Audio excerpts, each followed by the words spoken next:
Yay! Hello, hello, hello. Welcome back, everybody.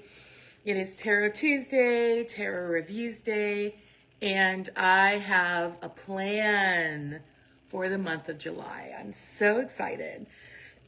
So when I first started this project, I think it was back in September, because I'm pretty sure it was at Labor Day someone asked me how many decks I had, and maybe like the following week or the week after was when I started doing these. I had a plan for July because I have an artist that I absolutely adore, and I have I'm pretty sure I have every single one of her decks. And her name is Kim Krans. So we're going to have Kransmas in July, where I'm going to feature one of her decks every week for the month of July. So I have everything here. As far as I know, she has made 4 decks. Whoop. As far as I know, she has created 4 decks. If she has more and you know about it, please let me know. But I'm going to start off with the classic, the OG, the Wild Unknown Tarot. I absolutely love this. And guess what? I have a mini. All of her decks have mini decks. I have mini decks for the first 2 because they're the ones that I use the most often. So let's get started. I'm going to do another big ragu, little ragu situation this week. What I love about Kim Krans is that she is just, God, pattern, lines. She has this very sparse use of color. She really focuses on black and white and just like the most minute, detailed mark making. So incredible. She draws beautiful animals. So she does like these patterns where she just works with pen and she just scribbles in some kind of a backdrop, or she just like doodles things in, and just, you can tell that her artwork is a meditation for her.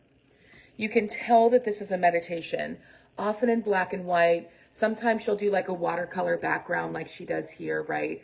But just the artwork, it is elegant. It's so elegant, and her animals, they're so expressive and emotive, and you get this sense of like grounding and peace and like, yeah, when you're looking at it. But I love just looking at all of the little hatch marks. Sometimes she does dots. She does these beautiful like snake scales and crisscross patterns. But just her marks are so beautiful. And so it's a lot like Paulina Fay, who we saw a couple weeks ago, where her artwork is really based in a lot of intuitive mark making. But Kim Krans takes it to this amazing level because like all of these lines, she does herself. And these are not like she's working on things this big. She does it this big for when she prints them as tarot cards. She does these at a really large scale sometimes. I've seen, because I'm on her Instagram, you can see some stuff from her studio. She really, really, really, just, you can tell it's just this methodical, it reminds me a lot of George Seurat in that way, where like there's this sort of methodical, almost machine-like mark making that she does, and she's just going tick, tick, tick, tick, tick. And it's absolutely beautiful.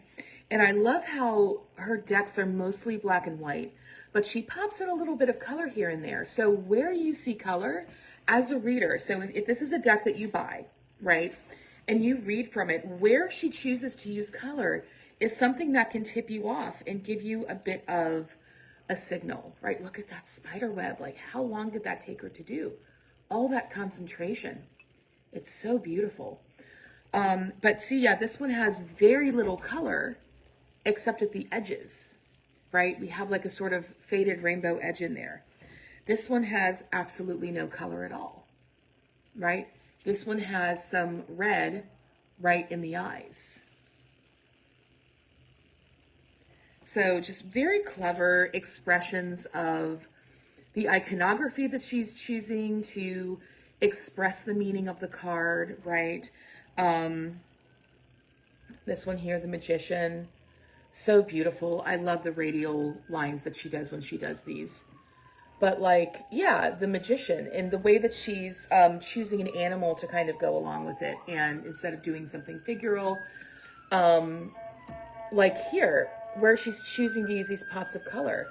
I think that what she chooses to use, the animal she chooses to use, how she chooses to express the card or the suit, it's all very well thought out. Very, very clever.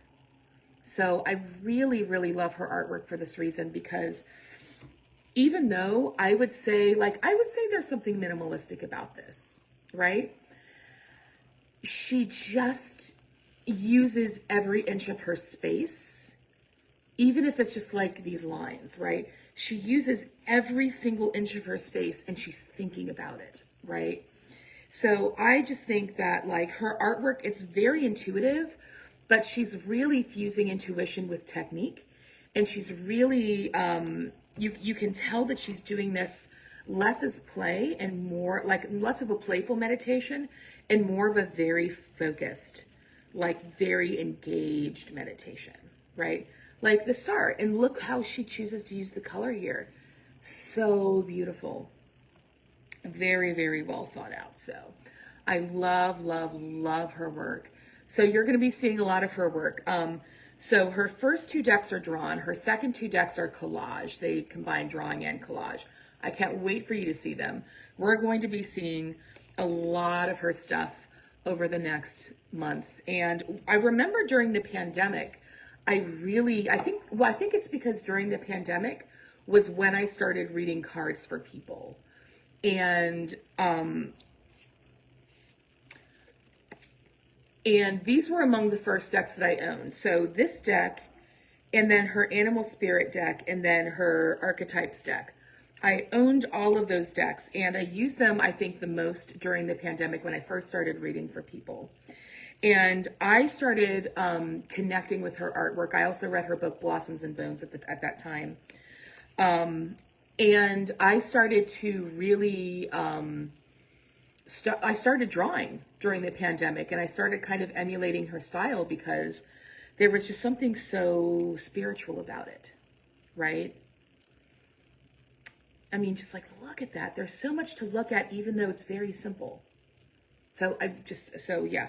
So we're going to be looking at Kim Krans all month long, and it's going to be great. So let's pull a few cards. I have first the big guy, the large deck, and let's shuffle a few cards and see what the collective needs to hear today.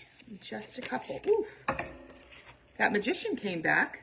That flipped out. A bunch of these guys just kind of fell out. So we have the magician, and maybe I'm going to pull a card from the little tiny guy. They're so cute. And just like, look at the size difference. It's so tiny. I love tiny things so much, you guys. I'm a big fan of all things wee. Those of you who know me IRL know that I love very small things. And usually if you give me something very small, I'll cry. I feel like something flipped over here. No, I think we're okay. A friend of mine, Miriam, gave me the smallest little pack of colored pencils I've ever seen. They were like this big. And I just started crying. I love small things. In fact, as I am creating my own deck, I am working on a scale about this size. Oh, Lord. Okay. All right. Mercury retrograde. That's all right. We're fine. So we also got the Three of Hearts. It's all right. It's all right. There are no bad cards in the tarot deck, and there are a few cards that people do not like to see. The Tower is one of them for sure. The Three of Hearts is one of them for sure. If you have one that you don't like, put it in the comments, let me know. But honestly, there's no bad cards in tarot. There's just light and there's shadows. Everything is here to help us open up to our highest good. So we have the Magician and we have the Three of Hearts. The Three of Hearts is something that people don't like to see because it talks about heartbreak, right? It's like we have, it's like the Three of Swords, rather, not the Three of Hearts. It is like usually in the Rider-Waite Tarot Coleman deck, in the Coleman Tarot, that original iconography is like three swords going through a heart, right? And this one is very similar. We have three swords kind of intersecting, and they're being held together through this sort of like bright red. See, again, effective use of color, like bright red. It's sort of being like bound together with this bright red kind of twine, and there's like this sort of drips going down. And so there's something that is very sort of bloody. It's more like it's being held together by the heartstrings, right? So the Three of Swords talks to us about heartbreak, betrayal, things not working out, kind of nursing a wound, right? Nursing a shadow. But the Magician talks to us about the fact the Magician is resourced. Like, if this were a hobbit, this would be Mary, right? Because it's just like resourceful, has the right idea at the right time. A lot of times for my student stuff, like whenever I'm pulling a card for myself, I would get the Magician reminding me, Catherine, you have everything inside of you that you need already to write this paper, to make this proposal, to express what you need to express in this talk, to like, even like the first time I pulled it was for the first time I wrote a literature review. It was like, Catherine, you have all the tools, right? And this is a cheetah, right? That comes with it, which is a very fast animal. And we have the infinity sign, which is usually in Coleman iconography is on top of the Magician's head. But here it's over the heart. And the sun is shining behind our fellow here. So Kim Krans' interpretation of this card reminds us that not only are all of the suits, all of the elements, right, available to you, right, but there is this magic inside of you that resides in your heart, and that the sun behind us, because the sun in tarot, that is the happiest possible outcome of any situation. So even though, yes, we're getting this Three of Swords, which is telling us there's some heartbreak or something that we're nursing in ourselves right now, whether it's a collective, because it's a collective reading, so whether we're talking about like a collective wound or we're talking about something happening in your personal life. And a lot of us were feeling this because more than one person reached out to me with sentiments over the weekend about how they feel about the 4th of July right now, right? And so I think there is something in the collective field happening right now, but this could be something happening in your personal life as well, where we're thinking about our shadows, and we're thinking about the heavy stuff, and we're thinking about a feeling of like my heart is broken over this. My heart is broken over this situation. But our larger card, the bigger story is that in truth, we are magicians, and we are resourced to do whatever our corner of the work might happen to be in order to resolve whatever this might be.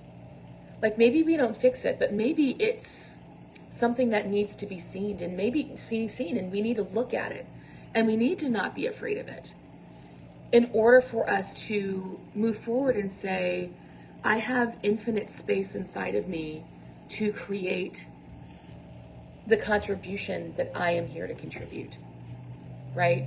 We're not just cooked because this person left us, or I'm feeling the effects of a collective wound, or I didn't get this thing that I wanted, this promotion didn't happen for me.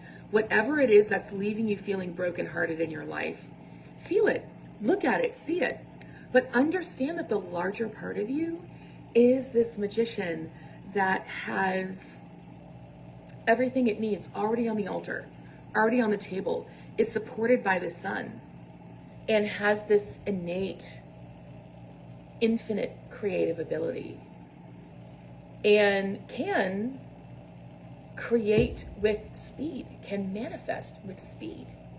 Whatever it is that you need to mend, help mend. Whether it's you're helping to draw poison out of the collective wound in a specific way, whether it's you being like, you know what, because that person left me, I learned this thing about myself. Or because I didn't get that job, I realized that this doesn't work for me and I can go here instead. Or I need to look at the parts of myself that is feeling entitled to something and I can heal those, right? Whatever your situation might happen to be, you are the magician in reality. Whatever the illusion is telling you, I didn't get, I don't have, I need, in reality, this is you. But you do have to look at this first. You have to acknowledge it, right? You have to say, yes, this is real, this happened. It's not my fault. It's not my fault, it just happened. But maybe it's pointing you towards drawing deeper from this well, right? All right, I'm feeling very complete. I feel like that's our message for today. Thank you, thank you, thank you so much. So much love to all of you who watch until the end. I am so grateful. If this reading has left any corners to polish off and you have questions, or you are perhaps interested in a sound healing to try and lift some trauma out of your body, please send me a DM here or at the Lydian Lantern on Instagram. I love you. Bye-bye.